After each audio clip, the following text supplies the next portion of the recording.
सबसे पहले मैं आप सबको आज के त्यौहार की बहुत शुभकामनाएं देता हूँ। हर वर्ष की तरह खजांची का जन्मदिन हम लोग मनाते हैं। थोड़ी तारीख इधर उधर हो गई है क्योंकि मध्य प्रदेश के चुनाव की वजह से जिस तारीख में हम लोग जन्मदिन मनाते हैं उस दिन नहीं मना पा रहे हैं। आज त्योहार भी है और आज ही हमने मान लिया खजांची का जन्मदिन भी है। हालांकि जन्मदिन मनाने की जिम्मेदारी भाजपा की ज्यादा है, लेकिन भाजपा के लोग अभी भी याद नहीं कर रहे हैं। इतने वर्षों के बाद भी नोटबंदी जो उन्होंने बातें रखी थी कि नोटबंदी से ये लाभ मिलेगा, नोटबंदी का ये परिणाम होगा, हमारी अर्थव्यवस्था ऐसे घूम जाएगी या गरीबों की जेब में इतना पैसा पहुंच जाएगा, और जो बड़ी बड़ी बातें कि आतंकवाद खत्म हो जाएगा, भ्रष्टाचार खत्म हो जाएगा। लेकिन पिछले इतने वर्षों के बाद भी अगर हम उनके कार्यकाल का आकलन करें तो कहीं ना कहीं नोटबंदी करके सोची समझी रणनीति के तहत ये लिया हुआ फैसला है।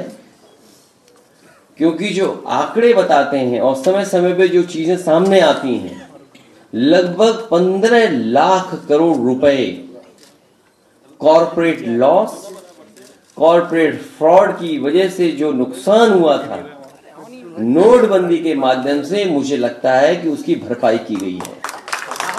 15 लाख करोड़ जो कॉरपोरेट फ्रॉड, कॉरपोरेट लॉस, जिससे हमारी बैंकें, हमारी अर्थव्यवस्था डूब जाती, उसकी भरपाई के लिए नोटबंदी की गई। और गरीबों का पैसा छीन करके, गरीबों का पैसा उनकी जेब से निकाल करके अमीरों की तिजोरी भरने का काम अगर किसी ने किया है तो भारतीय जनता पार्टी ने किया है। इसीलिए हम खजांची का जन्मदिन मनाते हैं कि हर बार लोग ये जाने कि नोटबंदी से भ्रष्टाचार नहीं खत्म हुआ, नोटबंदी से आतंकवाद नहीं खत्म हुआ। और सबसे महत्वपूर्ण बात ये थी, क्योंकि उत्तर प्रदेश का चुनाव उन्हें जीतना था, कुछ अग्निवीर, कितने नौजवानों ने आंदोलन कर करके न जाने कैसा क्या क्या कहा, अग्निवीर जैसी व्यवस्था को। लेकिन सरकार ये जानती है, बीजेपी के लोग जानते हैं कि गरीबी का लाभ कैसे उठाया जाता है। उन्होंने गरीबी का लाभ उठाने के लिए अग्निवीर व्यवस्था खत्म नहीं की, अग्निवीर को चालू रखा। मैं अपने नौजवानों से भी कहता हूं कि जब भी समाजवादियों को मौका मिलेगा, और 24 का चुनाव आने जा रहा है, समाजवादी पार्टी के घोषणा पत्र में सबसे पहले यही होगा कि अग्निवीर को खत्म किया जाएगा और पहले जैसी जो पक्की नौकरी थी उसको देने का काम होगा। जो डायल 100 है और डायल 112 कर दिया, कम से कम उनका जो वेतन था या जो मिल रहा था उनको, उसके कुछ तो बढ़ाते। आपने 100-112 कर दिया, कुछ तो बढ़ाते आप। ये पहली सरकार है जिसके फैसलों से ये लगता है कि ये इमोशनलेस सरकार है, हार्डलेस सरकार है और विजनलेस सरकार है। मैंने कई मौकों पर आपसे कहा कि ये समाजवादियों का वो फैसला था जिस समय थानों में पुलिस के पास गाड़ी नहीं होती थी, और गाड़ियां अगर थी भी तो उसके लिए डीजल पेट्रोल का कोई बजट का इंतजाम नहीं था। उस समय जो सरकार के टेक्नोलॉजी को समझते हैं, जो कोई चीज को और इंट्रोड्यूस करना चाहते थे, उन अधिकारियों को मैंने चिन्हित किया और एक प्रोफेसर वेंकट को साथ लगाया। न्यूयॉर्क की NYPD की जो हेडक्वार्टर है, वहां पर रिस्पॉन्स सिस्टम कैसा है, पुलिस कैसे एक्ट करती है अगर घटना पता लग जाए तो, या उनको जानकारी मिल जाए, उनका कॉल सेंटर कैसे है, रिस्पॉन्स सिस्टम कैसा है, उन सब चीजों को शामिल करते हुए जो हमारी अपनी परिस्थितियां हैं उसके हिसाब से ये डायल 100 डिजाइन किया गया था। और उसमें बिल्डिंग से लेकर के सॉफ्टवेयर से लेकर के जो भी कुछ टेक्नोलॉजी का पार्ट था, सबसे बेहतर इस्तेमाल हुआ था।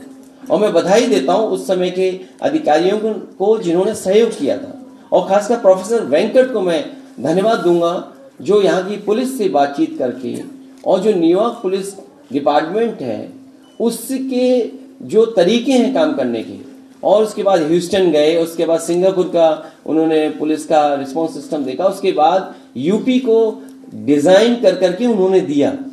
ये सबसे बेहतरीन सिस्टम था। और फैसला भी ये लिया गया कि जो सबसे पहले दुख सुनेंगी, जो सबसे पहले किसी की तकलीफ को सुनेंगी, वो महिलाएं होंगी, लड़कियां होंगी। और उस फैसले के तहत इनको नौकरी मिली। ये अलग बात है कि तरीका क्या अपनाया गया नौकरी देने का, लेकिन आज अपने लोगों को लाभ पहुंचाने के लिए सरकार ये कह सकती है कि वो तो एक प्राइवेट कंपनी को टेंडर दे दिया। लेकिन कम से कम प्रेस के साथियों ये जानना चाहिए आपको भी कि अगर पहले कोई टेक्नोलॉजी में साउंड थी कंपनी, वो काम कर रही थी, आखिरकार उसको क्यों हटा रहे हैं आप? चलिए आपने कोई टेंडर किया, दूसरी कंपनी को दे रहे हैं। क्या पहले जो टेंडर किया था वो कितने रुपए में था, और आज जो टेंडर कर रहे हैं उसके लिए बजट क्या है? आप कंपनी को तो मुनाफा कमाने दे रहे हो, लेकिन जो सबसे पहले फेस कर रही है तकलीफ और परेशानी, उनकी आप मदद नहीं करना चाहते। कोई सोच सकता है त्योहारों के दिन उन्हें ऐसे ही छोड़ दिया, बैठी हुई हैं, न खाने न पीने का, न इंतजाम, न कुछ। सोचिए सरकार कैसी। इसीलिए मैं कह रहा हूं कि परिवार वाले ही दुख समझते हैं, परिवार वालों का। 6 दिन हो गए उन लोग। इस सरकार के पास क्या इतना भी खजाना नहीं कि 3,000 रुपए बढ़ा दें या 6,000 रुपए बढ़ा दें? मैं अपनी बहनों से कहूंगा, या जो इस योजना में शामिल हैं, समाजवादियों की जब भी सरकार आएगी, आपने जो डिमांड की है 3,000 या 4,000 बढ़ाने की, उसको दुगना बढ़ाने का काम समाजवादी लोग करेंगे। उत्तर प्रदेश के चुनाव को जीतना था, इसलिए भी नोटबंदी का फैसला लिया गया था। आज हम खजांची को बधाई देते हैं, शुभकामनाएं देते हैं। आज वो बड़ा हो गया है।